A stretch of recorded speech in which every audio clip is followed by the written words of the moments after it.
Maraming tour guide namin. Naku, nauna na yung tour guide natin. Picture.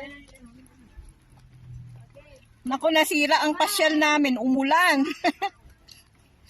Paputik, di kami nakasakay sa kabayo. Dito po sana yung, yung sa kabayo. Sasakay sana kami sa kabayo.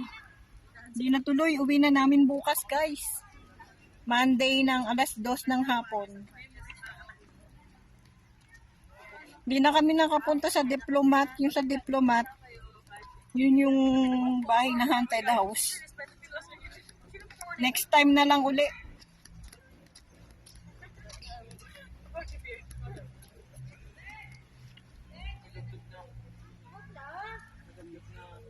Tignan mo tong mga kasama na to. Yung babagal. Yung ano natin kasama natin nasa baba na.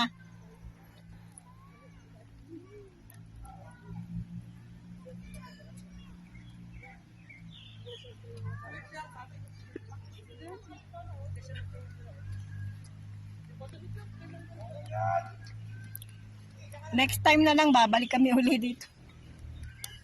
Hindi namin napuntahan yung iba. Nagkulang kami sa araw. Biruin mo 4 na araw na nga nagkulang pa rin.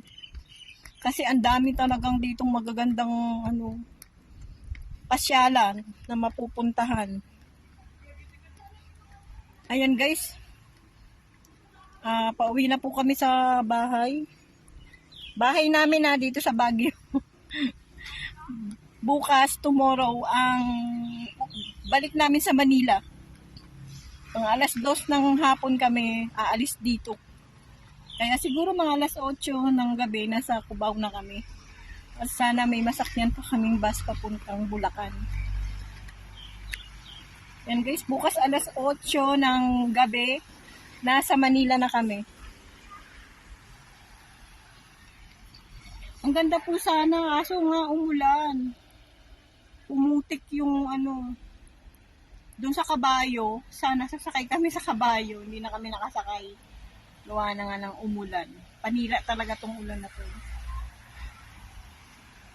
At yung mga kasama namin, nandun pa sa taas, ang bagal, nag-aantay na yung tour guide namin dito sa baba.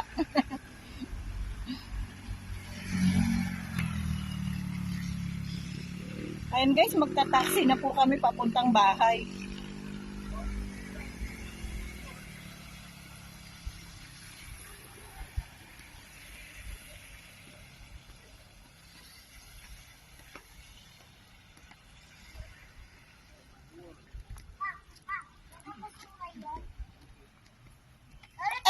Edo, kayo maglalakad lang? Maglalakad ba kayo lang? Malapit lang po dito, malapit na. Sige, lakad! Kaya yan. Meron pa ng pasyalan tayo maladaan dyan. Oo, marami pa tayong madadaan ng magagandang lugar. Ayun guys, ang ganda oh. Sa taas po. Tingnan mo. Tingnan nyo guys, nasira yung plano namin sumakay sa kabayo. Umulan. Gusto pa naman ng apo ko na sumakay dun sa kabayo. Nasira, umulan. Bukas pa uwi na kami, kaya kulang na sa oras.